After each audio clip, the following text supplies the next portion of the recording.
pile 6 heures partout au Bénin et nous avons le plaisir d'être en votre compagnie et de partager ces quelques moments de télévision. Quelques grands rendez-vous à retenir pour la semaine. Vendredi, nous irons à la source même de la culture Peul avec de la musique Peul. Et si tout va bien, nous allons recevoir un vieux de la vieille, comme on l'appelle, El Samanta. Il sera invité sur ce plateau et avec lui, nous allons parcourir le tour, bien évidemment, de son actualité musicale. Allez, aujourd'hui, nous sommes mardi et comme tous les autres mardis, l'heure est bien sûr à l'environnement et à la santé. Et c'est toujours avec la même belle équipe. Ricardo Loïc, Sedami Pekou, bonjour.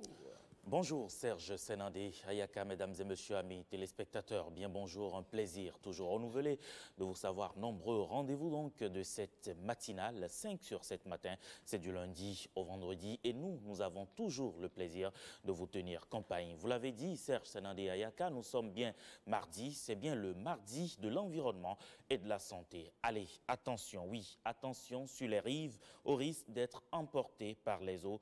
L'inondation, conséquence cyclique de la montée donc des eaux, est encore au rendez-vous dans plusieurs communes, notamment de la vallée de Lomé, mais également dans la région septentrionale où même le pont de la Sota est parti à sauter devant cette vague d'eau, cette furie d'eau. Nous en parlons, Serge Senandé Ayaka, dans le forum de discussion de ce jour.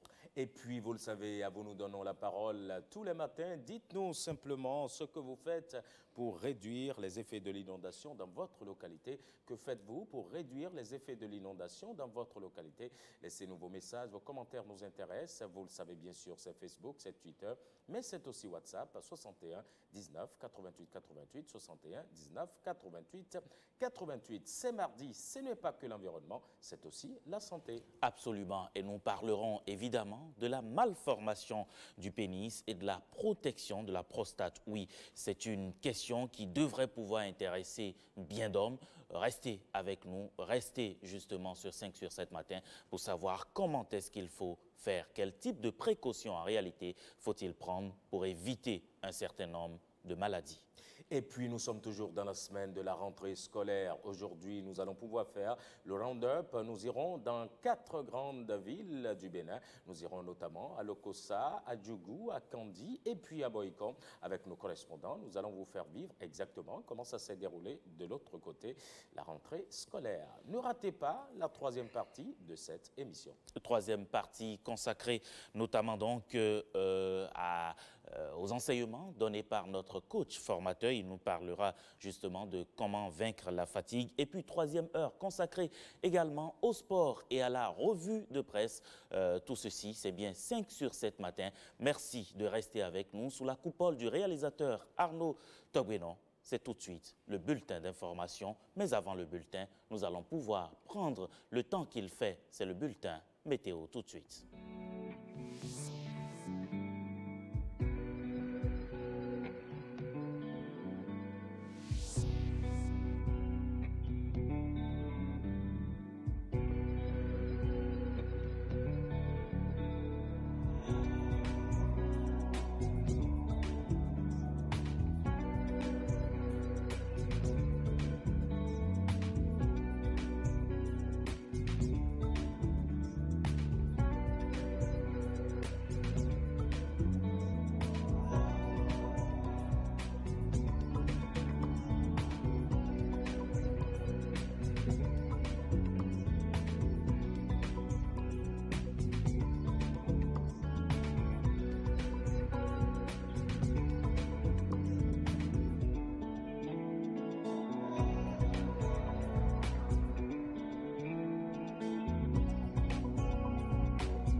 Et bien sûr, après le bulletin météo, nous allons enchaîner rapidement avec le condensé de l'actualité de ces dernières 24 heures.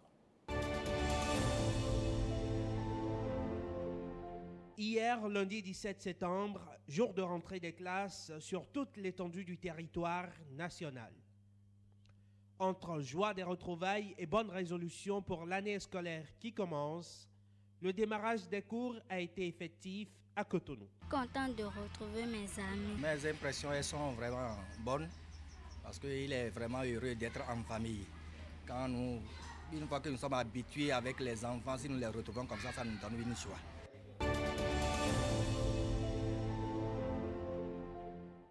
Un soutien de plus aux actions du gouvernement. Le week-end écoulé à Tchéti, dans la commune de Savalou, le réseau IRED a fait une sortie officielle pour se réclamer de la majorité présidentielle. Ce nouveau bébé n'est pas un de plus en matière de regroupement politique de jeunes, mais plutôt une référence pour le bonheur de nous tous. C'est aussi l'occasion pour nous d'affirmer une fois encore notre soutien indéfectible au programme d'action du gouvernement et au gouvernement tout entier. L'honorable Jean-Eudes Okoundé a rencontré les populations de la 9e circonscription électorale. Une occasion pour lui de remobiliser sa base pour les échéances électorales à venir. Une occasion également pour ses mandants de lui renouveler leur confiance et tout le soutien qu'il voue aux actions du chef de l'État.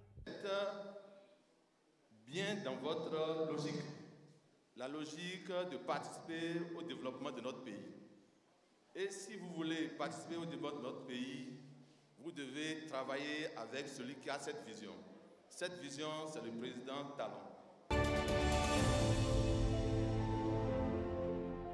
Un nouveau-né dans l'arène politique béninoise, le mouvement pour un développement équitable et durable, MODED, a tenu son congrès constitutif le week-end écoulé à Zogbo, dans la commune de Cotonou. L'heure des grands regroupements de partis politiques, le MODED a aussi l'ambition de porter le message de la justesse du PAG dans nos foyers. La coopération Bénin, Agence pour la sécurité de la navigation aérienne en Afrique et à Madagascar, ASECNA.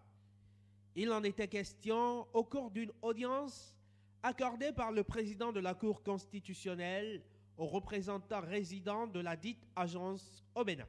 En résumé, nous avions parlé surtout des réalisations de la SECNA et qu'est-ce que la SECNA fait au niveau du Bénin. Nous avons fait le tour de la question. La SECNA est bien présente au niveau du Bénin et État signataire de la convention de la SECNA. La SECNA joue le rôle de régulation du trafic aérien dans l'espace aérien du Bénin.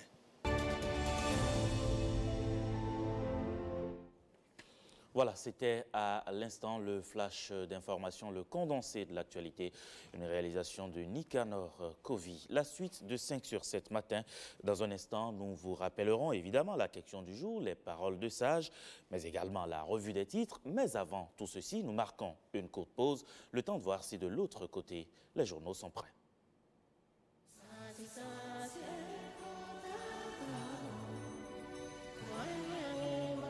Sidonie, Marie et Thérèse ont toutes les trois souffert d'une fistule obstétricale. Thérèse a été donnée en mariage forcé et a eu une grossesse précoce. Sidonie a eu une grossesse précoce en milieu scolaire et Marie a porté sa maladie pendant plus de 23 ans. Toutes les trois ont eu des grossesses non suivies et un accouchement dans des conditions pour la plupart inappropriées. Prises en charge dans un centre médical, elles sont aujourd'hui guéries. Sidonie, Marie et Thérèse ont retrouvé leur dignité. La fistule obstétricale n'est pas une fatalité. Elle se soigne et se guérit. Pour plus d'informations, contacte gratuitement la Fondation Claudine Talon au 69 59 88 88.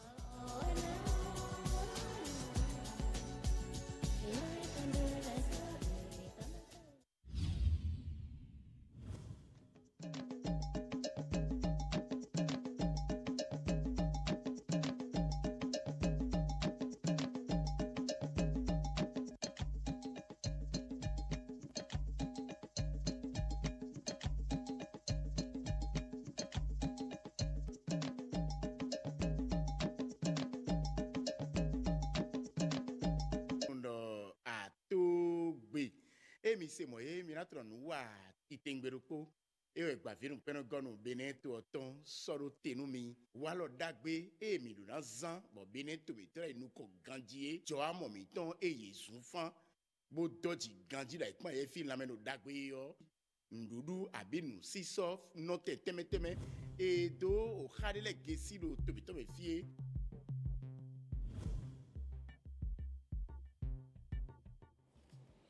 Voilà, retour sur ce plateau. L'émission C'est bien 5 sur 7 matin. Merci de votre fidélité à la télévision nationale. Nous sommes bien mardi 18 septembre 2018. Mardi de l'environnement, mardi de la santé. Nous vous l'annoncions, nous allons pouvoir dans un instant voir la une des quotidiens parus et parvenus ce jour à notre rédaction. Le temps justement que tout se mette en ordre de l'autre côté de la régie. Nous allons, pourquoi pas, sous la houlette de Arnaud Togbeno, nous allons pouvoir voir les paroles de sage, n'est-ce pas, tout de suite. Voilà, en attendant d'avoir donc les paroles de sage, nous allons pouvoir revenir sur la revue des titres. On m'annonce que de l'autre côté, tout est fin prêt pour la revue des titres. Eh bien, nous allons démarrer tout de suite par le quotidien du service public, le journal La Nation. La Nation qui revient donc sur ses actes de corruption au poste de contrôle au Bénin. Eh bien, le journal nous annonce les mises en garde aux policiers et douaniers. Alors les agents de la police républicaine et des douaniers béninois donc qui sont présumés auteurs de corruption et de rançonnement, eh bien la haute hiérarchie entend frapper. Autre journal, en attendant de retrouver donc les paroles de sage, autre quotidien paru ce jour et parvenu à notre rédaction, c'est bien le journal Le Matinal. Le Matinal qui revient également sur cette actualité. Réconciliation en vue entre Yahi et Azanaï. Le journal de Dandji s'intéresse donc à cette information et estime que c'est bien un marché de dupes en préparation. Réconciliation en vue entre Yahi et Azanaï. Un marché de dupes en préparation. Et puis, autre titre, toujours à la une du journal Le Matinal, la centrale thermique de Maria Gleta, beaucoup d'emplois créés par le président Patrice Talon, nous annonce le journal. Douane béninoise, toujours à la une du journal Le Matinal, la collaboration avec les intermédiaires interdite. Eh bien, c'est le journal qui nous l'apprend. Et puis, l'électrification de Pobé et de Sakété, Towé, Igana et Adjegoulé sont désormais éclairés. Autre journal, Serge, pourquoi pas? Bien sûr, on enchaîne avec l'économiste. L'économiste qui revient aujourd'hui également sur la montée des eaux, sur certains cours d'eau chez nous, bien sûr. Et nous parle de la surenchère désormais dans la vente de poissons frais au Bénin.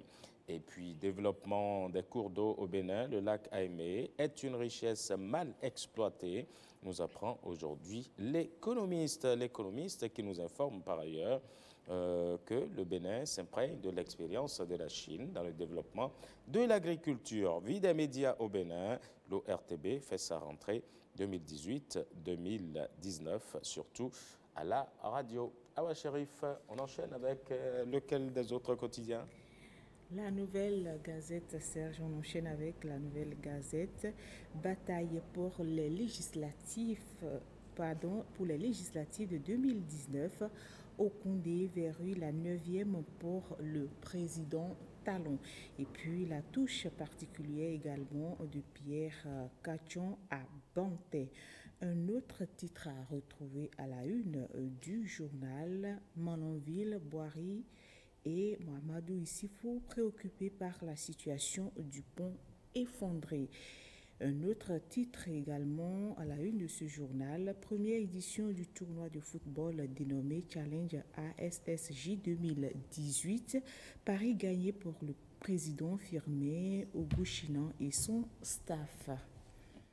Nous allons voir pourquoi pas un autre quotidien, le journal Matin Libre. À présent, Matin Libre qui annonce que du nord au sud, il faut désormais faire attention puisque les inondations de 2010 sont encore là. Le journal fait donc un feedback et estime qu'il importe aujourd'hui de pouvoir prendre les dispositions nécessaires pour éviter donc les inondations. Et puis, perspective des prochaines élections, réconciliation Yahya Zanaï, l'enjeu au-delà des intrigues, écrit donc le journal. Et puis, un dernier titre à lire donc à la une de ce même journal, Forum Afrique pour une paix durable en Afrique, la brillante participation de Nicéphore Soglo et ses pairs, c'était au Japon.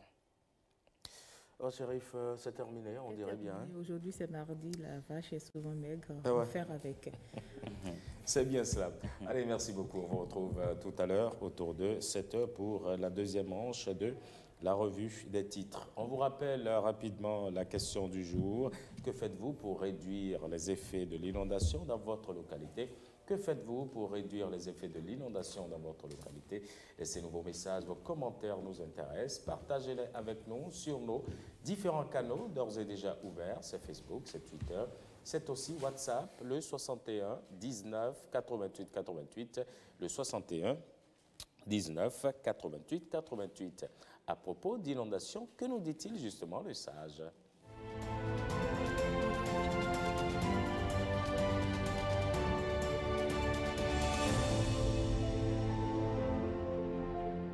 Et aujourd'hui, nous allons puiser donc nos sources, nos connaissances dans un proverbe indien qui nous dit ceci: pour la fourmi, la rosée est une inondation. Pour la fourmi, la rosée est une inondation. C'est un proverbe indien. À retenir simplement que pour la fourmi, la rosée est une inondation. C'est assez clair, hein, Serge? Évidemment. Allez, ça nous servira, comme on aime si bien le dire par ici, de boussole tout au long de cette journée. Et puis, nous enchaînons rapidement. Nous allons retrouver le tout premier invité de la journée. C'est bien sûr Madame Annick Santos, avec qui nous allons évoquer ce partenariat entre les communes du Bénin, la NCB, et puis la ville d'Alabama. Quelles sont les opportunités à saisir? C'est tout de suite, on l'installe.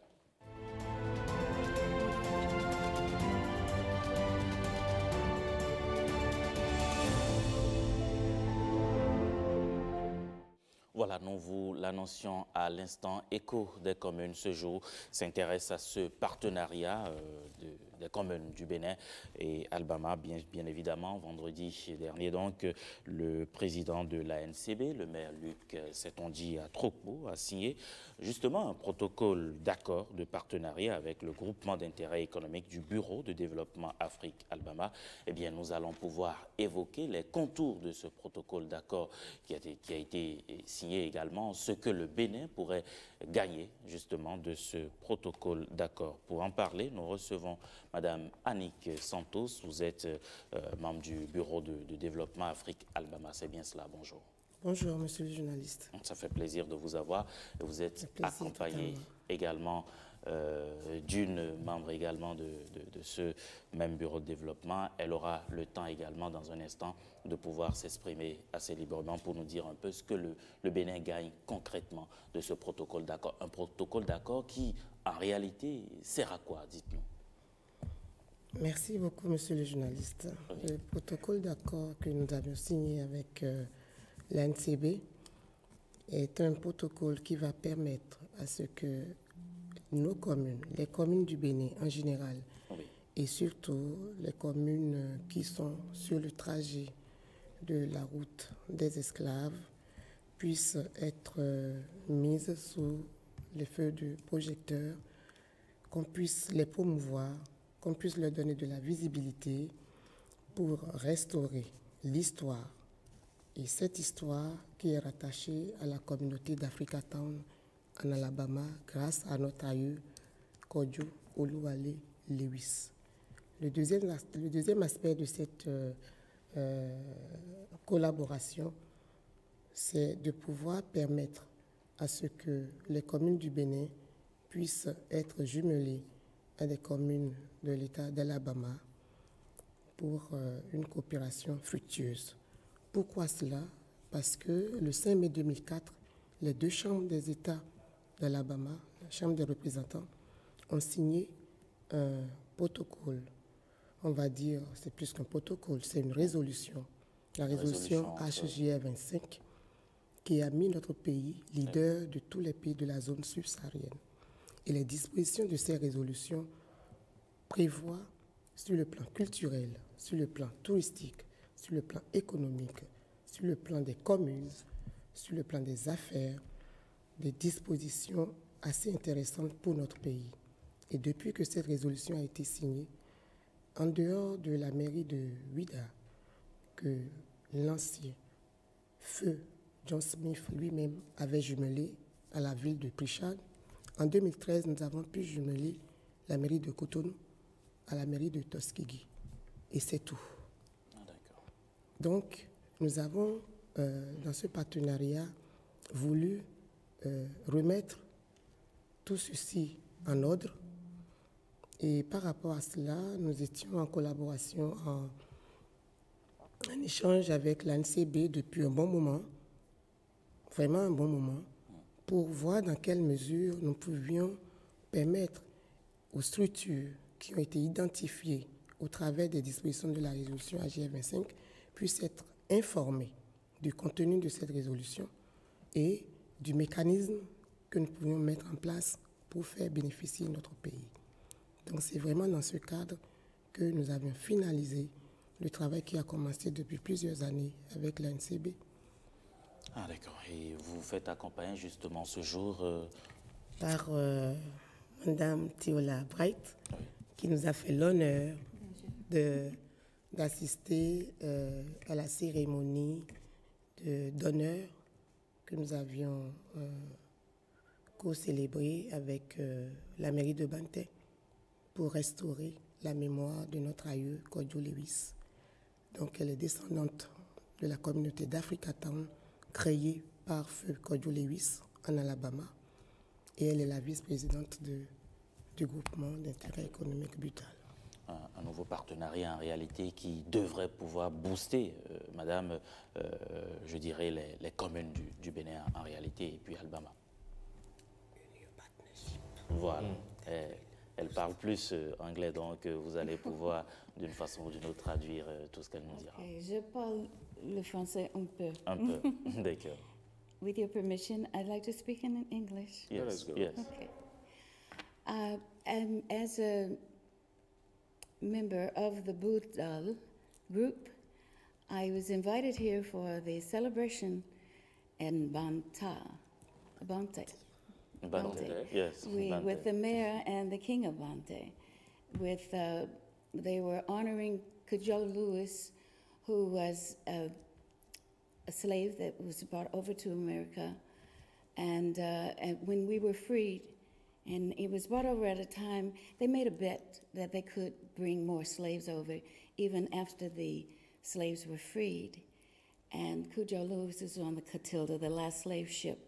So when he did find out, he worked a long time as a slave, but then when they found out that they were free, he wanted to come back to Africa, but he didn't have the means, and he decided he would not be defeated. He would start his own town, which was Africa Town in Alabama. And I'm just overjoyed at the prospects of this venture with Benin and Alabama, where the Benin House is going to be constructed for cultural and economical growth between the two countries. Can you help us to have a summary for this? Alors, Madame Bright dit qu'elle a été invitée pour commémorer cette histoire d'Africa Town avec la mairie de Bantay et le roi de Bantay. Et commémorer cet aïeul qui a été déporté, Kojo Lewis, au Loualé, Kosola, qui a été déporté dans les années 1859 pour Alabama. Et une fois arrivé là-bas, il pensait pouvoir revenir à la maison. Et on lui a fait comprendre qu'il ne pourrait plus revenir à la maison. Et c'est de là que la centaine d'esclaves partis d'ici en tant qu'esclaves, mais en arrivant sur les côtes d'Alabama, ils devaient arriver en tant comme libres puisque l'esclavage a déjà été aboli. Donc, ne pouvant plus retourner à la maison, ce groupuscule s'est constitué en une communauté appelée Africa Town, où ils pratiquaient les us et coutumes de chez nous. Donc, elle disait que quand elle est retournée à Banté, qu'elle est revenue à la maison et qu'elle est vraiment enthousiaste de pouvoir faire partie de ce mouvement qui va permettre à ce que cette histoire qui nous lie à l'État d'Alabama puisse être finalisée avec le développement des deux pays, parce que c'est vrai, c'est une histoire triste, émouvante, mais au travers de cette émotion, nous pouvions ensemble en faire vraiment un levier de développement. Donc c'est ce qu'elle a essayé de... Ça veut dire finalement qu'avec avec la culture, on peut faire beaucoup de choses, parce que ça semble être aussi bien culturel qu'historique, tout ce qui vous met en lien aujourd'hui avec le Bénin. Absolument, absolument. Je dirais même, avant la culture, il y a l'histoire. Il y a l'histoire, parce que notre pays est la seule république à bénéficier de cette résolution AJF 25 avec l'État d'Alabama. Et justement, c'est cette histoire-là qu'elle vient de raconter. C'est grâce à cette histoire que nous avions obtenu la résolution AJF 25 depuis 2004. On n'en a rien tiré à ce jour. On est en 2018. Donc, on s'est dit qu'il est vraiment temps que nous puissions nous regrouper. Dans Budal, vous avez la diaspora contemporaine et la diaspora historique africaine et plein d'autres, pour dire à nos dirigeants que quelque part, il y a une partie de notre pays à qui on a ouvert tous les boulevards et que nous, en tant que diaspora, en nous mettant ensemble, nous pourrions apporter notre modeste contribution au développement de notre pays. Parce que vraiment, à l'intérieur de cette résolution, il y a énormément de dispositions. Vraiment. Énormément de dispositions qui devraient donc profiter notamment aux communes. Quel est concrètement l'intérêt? Non seulement les communes, oui, mais tout le pays. Tout le pays, merci. D'accord. Aux communes, vous demandiez? Oui, quel est l'intérêt concrètement des communes en participant d'une façon ou d'une autre à ce partenariat? À ce partenariat, oui. Je vous remercie, monsieur le journaliste. L'intérêt des communes. Et vous savez que nos communes ont besoin de visibilité. Absolument. Vous le savez mieux que moi. Absolument. Bien. Dans la mise en œuvre du projet Benny House, nous avions, avec nos partenaires, réalisé que nous ne pouvions pas mettre en œuvre le projet Benny House sur le site qu'on nous a mis à disposition dans l'État d'Alabama sans, au préalable, renforcer nos communes. Parce qu'ici, nous parlons de la coopération décentralisée. Et pour parler de la coopération décentralisée, il n'y a pas mieux que l'ANCB pour être le parapluie Absolument. Qui pourrait vraiment coordonner efficacement les actions entre les différentes communes.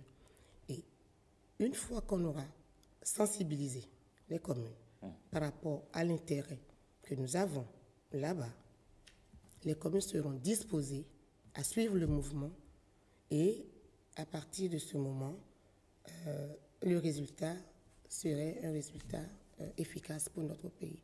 Parce que chaque commune saura à son niveau le rôle qu'il a à jouer pour que, au travers de ce partenariat-là, les retombées. Parce qu'en fait, ce que nous visons, ce sont les retombées.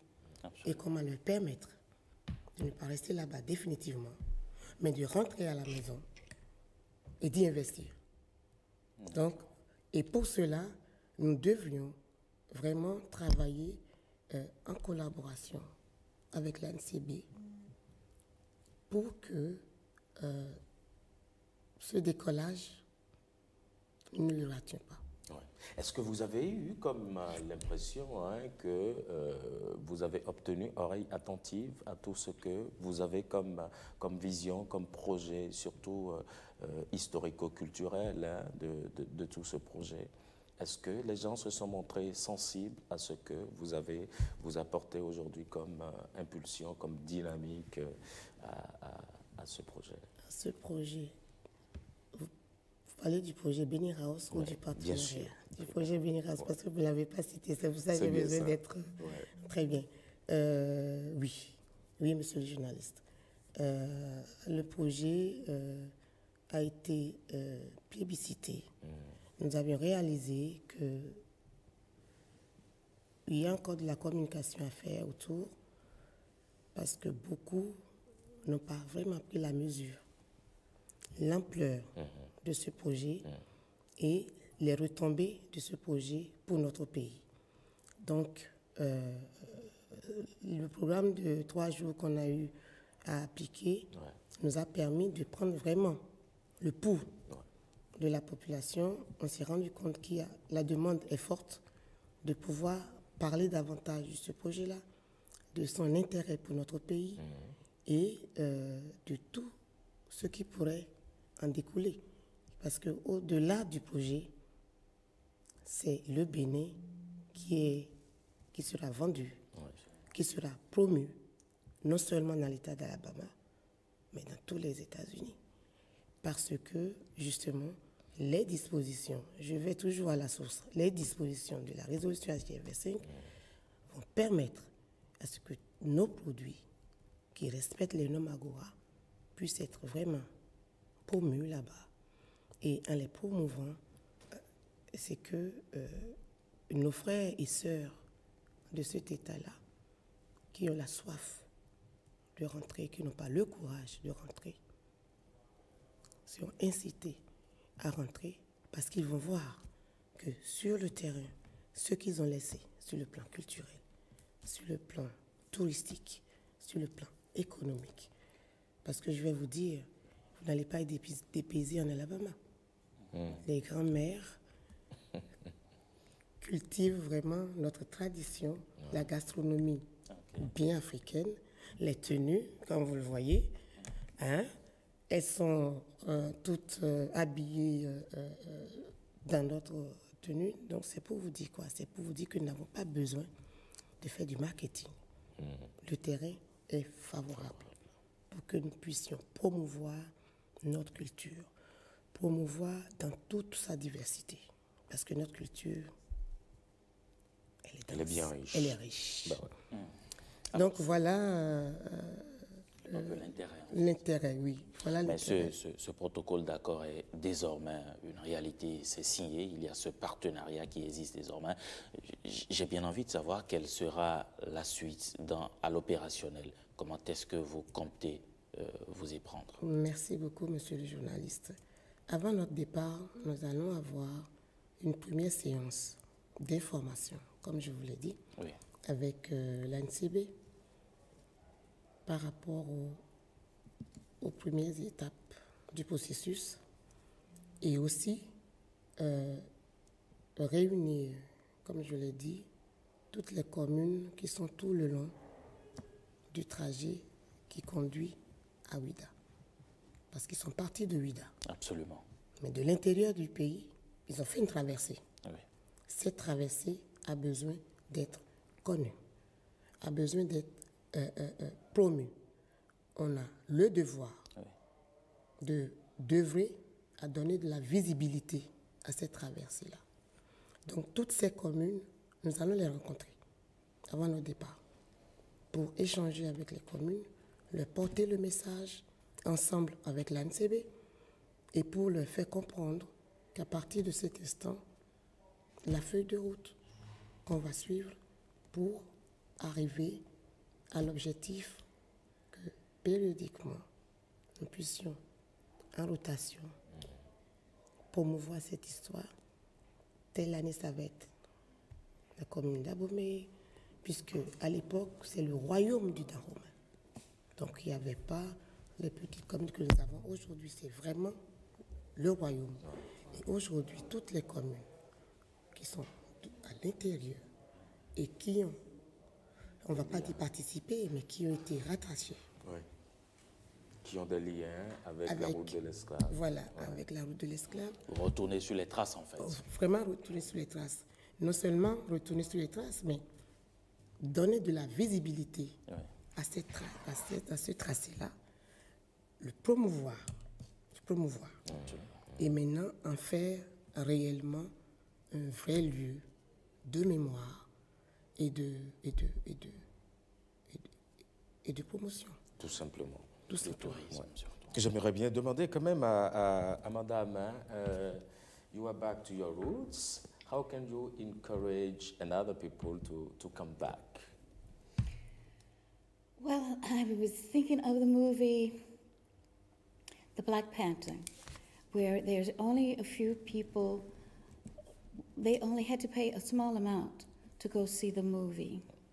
Would you translate for me, please? Yes. And it grossed over $1 billion. So it shows that our economy, our economic ability, if we come together, and we have the people to do this all over the United States, all over the world. We are not a minority, we are a majority. And we have made so many other countries rich. It's time that we come to our own country and build it up. Ok. Alors, suite à votre question, elle dit que ça lui fait penser au film Black Panthers, où les gens payent une petite somme et l'impact financier de ce film, que c'est un peu comme ça qu'elle voit la situation et que si nous nous mettons ensemble, nous en ferons un vrai levier de développement et que nous avons passé des années à enrichir d'autres continents, d'autres pays et qu'il est temps que nous nous mettions ensemble pour développer nos propres richesses. C'est bien dit. Merci beaucoup, Madame Annick Santos, d'être venue. Avant de vous laisser partir, un mot quand même sur l'implication personnelle du président de la NCB. Comment vous vous êtes rencontrés finalement pour que ça puisse donner quelque chose de si beau? Alors, c'est vraiment une très belle question, très bonne question. Alors, je voudrais vraiment saluer l'engagement personnel du président Luc Atropo, son adhésion totale à cette aventure folle dans laquelle nous l'avions embarqué depuis des années, sa fidélité à cette initiative, ses conseils, ses orientations et sa présence permanente à nos côtés, parce qu'il a vu la vision, il a partagé cette vision avec nous. Il a affronté les obstacles avec nous et nous profitions vraiment de l'occasion pour lui dire toute notre gratitude, toute notre reconnaissance au nom de Budal, bureau du Bénin, Budal, bureau d'Alabama, pour vraiment son soutien permanent. Et nous voulions lui dire que le plus dur est derrière, mais c'est maintenant que le plus beau commence. Et nous voulions pouvoir toujours compter sur lui pour pouvoir réaliser ce vœu qui est de donner une grande visibilité à nos communes, faire valoir les richesses de nos communes et faire en sorte que notre pays puisse vraiment, vraiment profiter, comme Mme Bright l'a dit, profiter de nos propres richesses, parce que ce que nous avons, c'est notre culture. Elle est riche. Je vous remercie. Annick Santos, merci beaucoup d'être venue sur le plateau, Mme Bright. Merci. Merci beaucoup et à très bientôt. À très très bientôt, je l'espère. À très bientôt. Merci. Merci et bon retour en Alabama. C'est bien cela.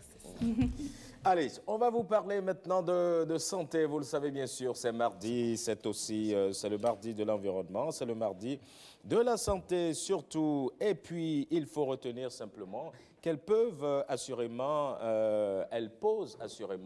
des problèmes esthétiques, mais elles peuvent aussi poser des problèmes fonctionnels. Aujourd'hui, Angela a décidé de s'adresser à vous, les mecs qui avez des malformations de la verge. Avec le spécialiste, elle va nous parler surtout des anomalies, mais elle va évoquer également leur correction. On les installe tous les deux tout de suite.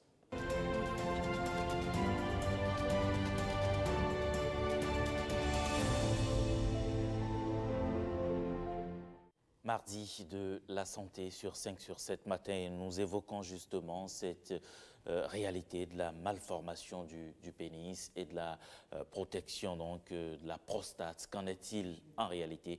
Angela Pédia nous en parle. Bonjour Angela. Bonjour Ricardo, bonjour Serge. Bonjour Angela.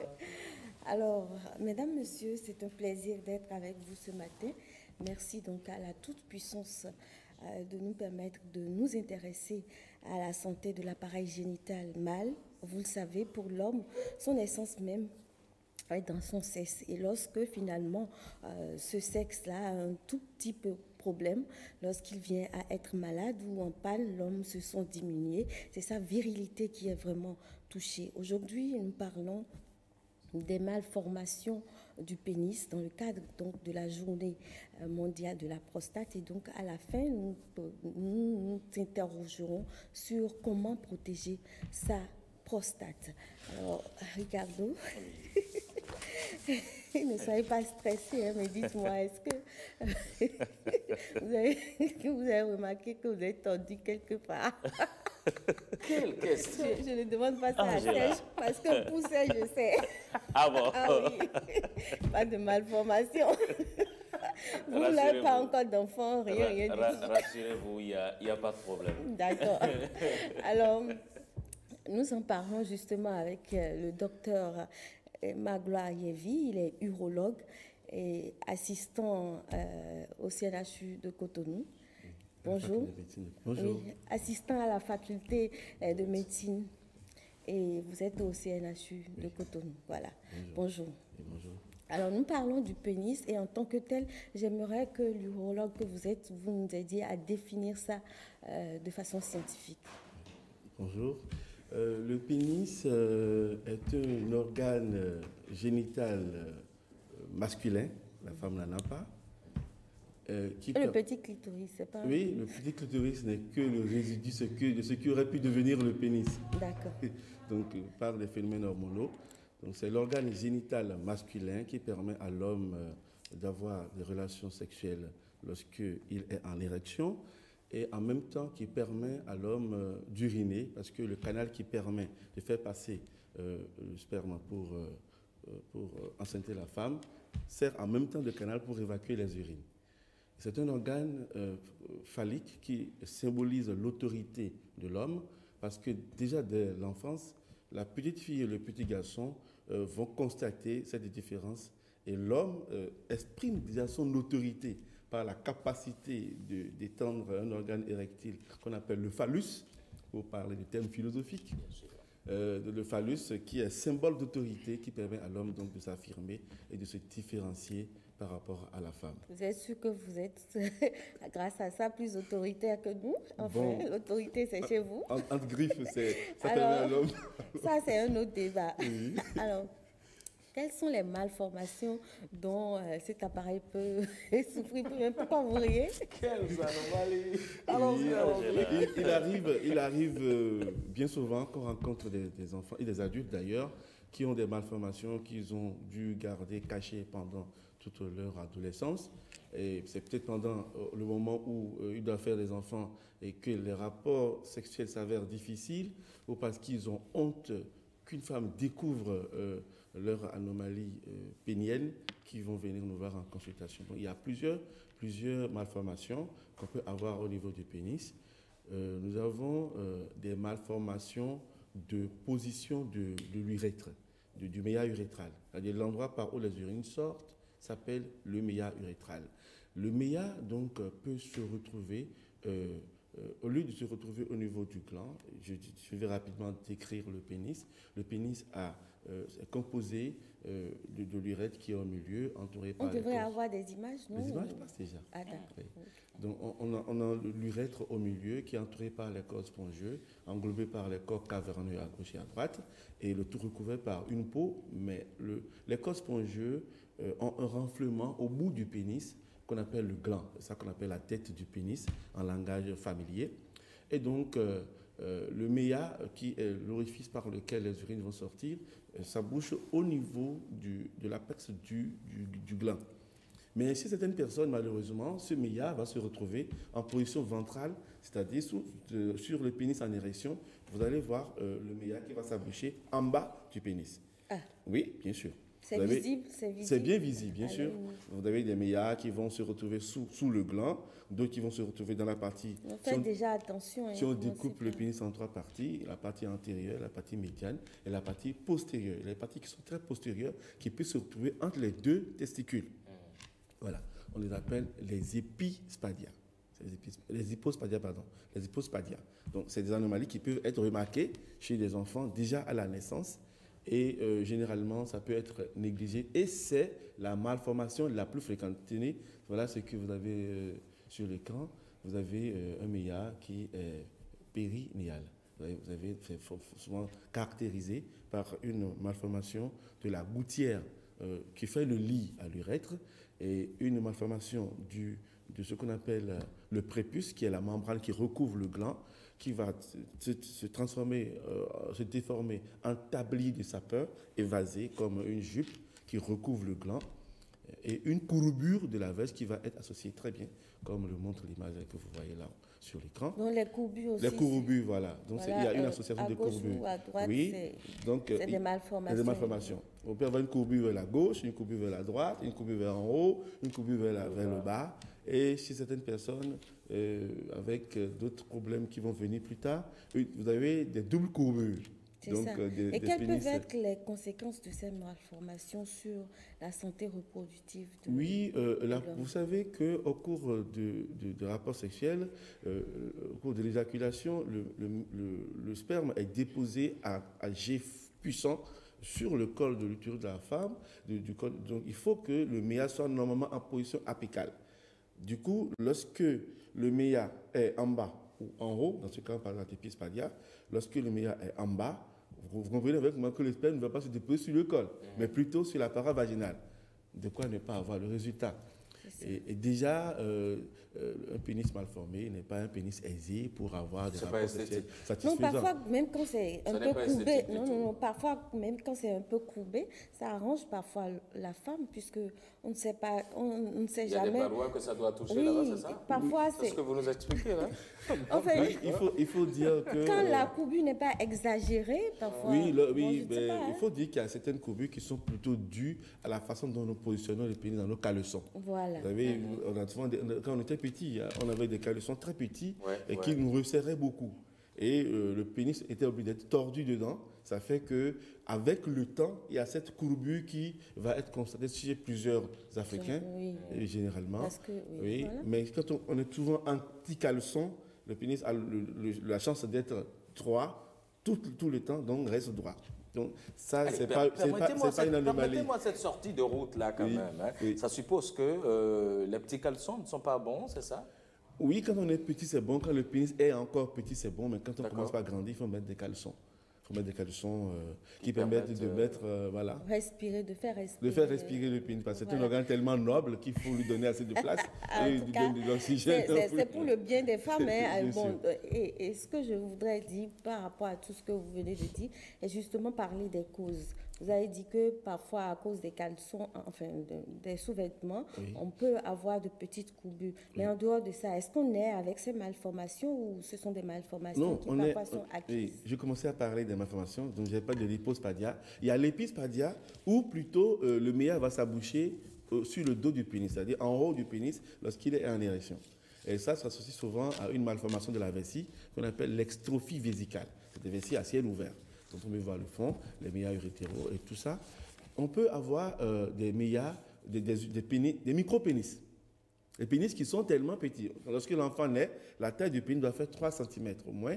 Mais vous avez des enfants qui ont des pénis qu'on arrive à peine à voir. vous avez des aspects de pénis enfouis. Les pénis enfouis sont souvent en réalité dus à ce qu'on appelle une anomalie du fascia de Buck. C'est un gros mot pour ne pas dire grand-chose, qui fait que le pénis va être enfoui entre les deux bousses, entre les deux testicules, et donnant un aspect vulviforme. Vous pouvez avoir une courbure dès la naissance, un enfant qui naît avec une courbure, c'est des choses qui peuvent arriver. Vous pouvez avoir une agénésie du pénis. L'enfant naît sans le pénis. Oui, oui, sans le pénis, bien sûr. Bien sûr. C'est des anomalies qui peuvent arriver. Donc, toutes ces anomalies... Il va se loger à l'intérieur ou bien comment Oui, non, ça ne s'est pas formé. Et là, je reviens sur votre question. Les causes, ce sont des anomalies. Donc, si on découvre tôt, on peut essayer de faire des traitements hormonaux. On parlera des possibilités thérapeutiques tout à l'heure. Voilà. Donc, je reviens sur la genèse de ces pathologies. On a découvert que c'est la consommation des produits contenant des oestrogènes-like. Dans nos produits que nous consommons, la viande, les repas que nous manufacturés, il y a ces substances conservatrices qui sont dans ces produits et que nous consommons et qui peuvent jouer, si les femmes consomment. Je rappelle que l'oestrogène, c'est une hormone féminine et que c'est une hormone sexuelle. Oui, bien sûr. Donc, ces substances-là vont entraîner une agénésie, une anomalie de la formation normale du pénis. Il y a des formes familiales où... Donc, c'est par rapport à la mère qui consomme ça. La mère qui consomme ces aliments. Voilà, bien sûr, bien sûr. D'accord. Il faut dire que la formation du pénis, il y a 3 types de sexe. Vous savez, lorsque déjà, pendant la conception, il y a le sexe du génotype qui est en fait lié au type de spermatozoïde que l'homme a envoyé, parce que la femme va donner un ovule IS, mais le spermatozoïde peut être IS ou ISY. Donc déjà, le sexe du génotype est donné. Donc, en dehors de ça, il y a le sexe gonadique. Lorsque les gonades vont se former à l'intérieur de l'enfant déjà à la 6e semaine, si les gonades sont de bonne forme et tout, on peut avoir un développement vers le masculin ou le féminin. Et il y a le sexe phénotypique. C'est ce qui apparaît lorsque l'enfant naît. Donc, à ces 3 niveaux, vous pouvez avoir des anomalies qui naissent très vite et qui vont entraîner des déviations. D'où je vais parler des malformations, de ce qu'on appelle des enfants bisexués, c'est-à-dire des enfants qui ont des hermaphrodites, qui ont les bourses, des grandes lèvres grosses comme des bourses avec des testicules dedans, et le clitoris gros comme le pénis. Et finalement, il faut faire, dans ce cas, le génotype. On va retenir qu'il y a beaucoup de malformations. Voilà. Bon, mais l'essentiel pour nous aujourd'hui, c'est de dire aux téléspectateurs comment savoir reconnaître ces malformations. Tout à fait. Pour vite agir. Comment est-ce qu'il faut s'y prendre? Oui, dès que l'enfant naît, il faut que l'enfant soit vu par un pédiatre. Il y a de l'examen de nouveau-naissant, un pédiatre. Le pédiatre va constater ces anomalies et faire appel au chirurgien pédiatre. Le chirurgien pédiatre va constater et demander au besoin de faire des bilans. Voilà. Donc déjà, il faut qu'un pédiatre voie l'enfant. Et si le parent constate qu'il y a une anomalie, parce qu'il y a des parents qui sont bien observateurs. Donc lorsque vous observez, il y a une anomalie, le pénis n'est pas à taille normale, le méa n'est pas à sa bonne position, le pénis semble être courbé, le prépuce n'a pas une forme normale, les bourses ne sont pas adaptées, il n'y a pas de testicules dans les bourses. Il faut vite aller voir le spécialiste. Mais est-ce qu'on peut guérir de ces anomalies pénielles? Bien sûr, on peut guérir certains. Le tout dépend de la gravité, de l'importance des lésions. On va mettre des implants parfois, c'est toujours chirurgical. Quelles sont les possibilités? Le traitement est souvent chirurgical et parfois hormonal d'abord. D'accord. Oui. Bon, d'abord, sur le plan diagnostique, il faut doser les hormones et faire le karyotype pour savoir cette personne que j'ai devant moi, est-ce que c'est vraiment un homme ou c'est une femme qui s'est transformée en un homme sur le parcours. Et là, il faut faire ce qu'on appelle le karyotype. Il faut aller interroger le génotype, voir est-ce que c'est un individu ici. On a eu des enfants. J'ai eu une jeune femme très jolie que j'ai soignée récemment, qui avait été vue par mes maîtres il y a longtemps, très longtemps, donc quand elle était née, et avait des grandes lèvres comme des bourses avec des testicules dedans. Ils ont supprimé les testicules. En ce moment, on ne faisait pas encore le karyotype chez nous. Donc, elle s'est développée comme une femme. Elle est très jolie, en pleine forme. Mais il y a l'anomalie se ressent au niveau du sexe. Les hommes doivent fuir après. Bon, maintenant c'est réparé, tout va très bien. D'accord. Et maintenant, tout va très bien. Non, c'est une vraie femme. Donc, c'est des choses qui peuvent arriver. Et justement, quand je l'ai reçu, vous faites quoi? Vu l'aspect, j'ai interrogé son cariotype et c'était un homme. Ah bon? Oui, les choses ont déjà changé. Oui, en réalité, c'était un homme. Mais comment vous avez fait? Donc, on aurait dû... Elle demeure une femme ou... Non. J'ai réparé les organes génitaux externes pour lui permettre d'avoir des relations sexuelles et c'est tout. Elle ne pourra pas faire des enfants, mais elle pourra... Elle ne pourra pas faire des enfants? Non.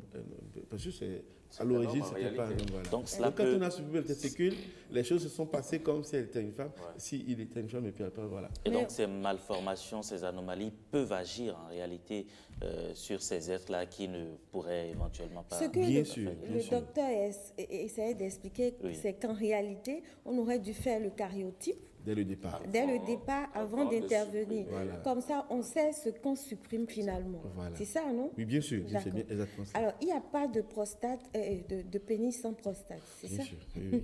Il n'y a pas de pénis, mais le pénis est à l'avant-garde de la prostate. Il paraît que tous les hommes souffrent de la prostate. Oui, tous les hommes souffrent. Presque tous finissent par souffrir. Finissent par souffrir de la prostate. Donc attendez votre tour. Ouais, c'est une question d'âge. Que faut-il faire pour... Je ne serai pas la seule. Que faut-il faire pour éviter cela? Ou on ne peut pas l'éviter? On peut pas. Pour l'éviter, il faut se faire castrer très tôt.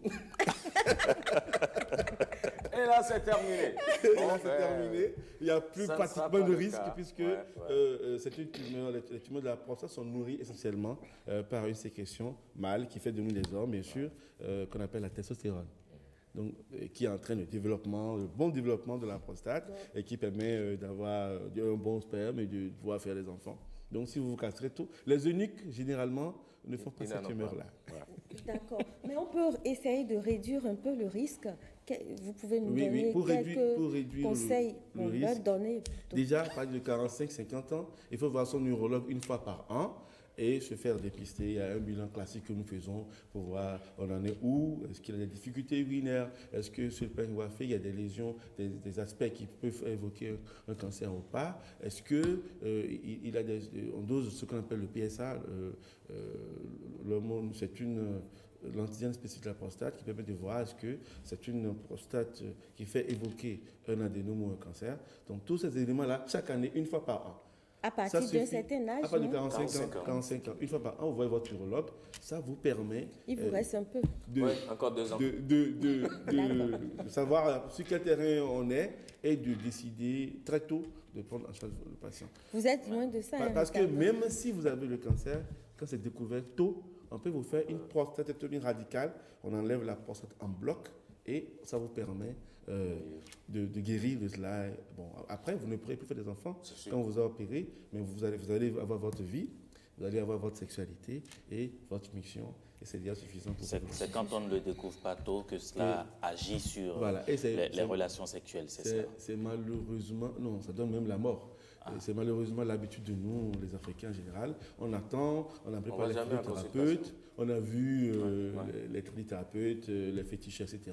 On a déjà accusé la tante aux dents longues, aux appétits voraces du village. Et voilà, on arrive souvent tôt tard où le cancer a déjà envahi poumons, cerveau et tout ça. Donc, poumons.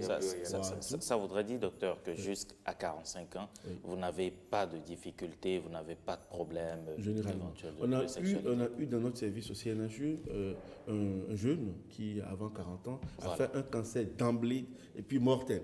Ah bon? Oui, bien sûr. C'était vraiment effroyable. C'est souvent sans pitié. Les cancers qui viennent très jeunes. Mais que faut-il faire pour... Oui, mais il y a des en fait, c'est une affaire, c'est réglé par les hormones. Donc quand vous en avez en excès, ça peut vite induire des anomalies. Et si c'est familial aussi, ça peut aussi... Donc si vous avez un père, un arrière-grand-père, une mère qui a souffert de cancer du col de l'utérus ou du sein, ou votre grand-père, votre père qui a souffert de cancer de la prostate, il faut très tôt aller voir l'urologue. Ça ne coûte pas grand-chose. Voilà, ils étaient tellement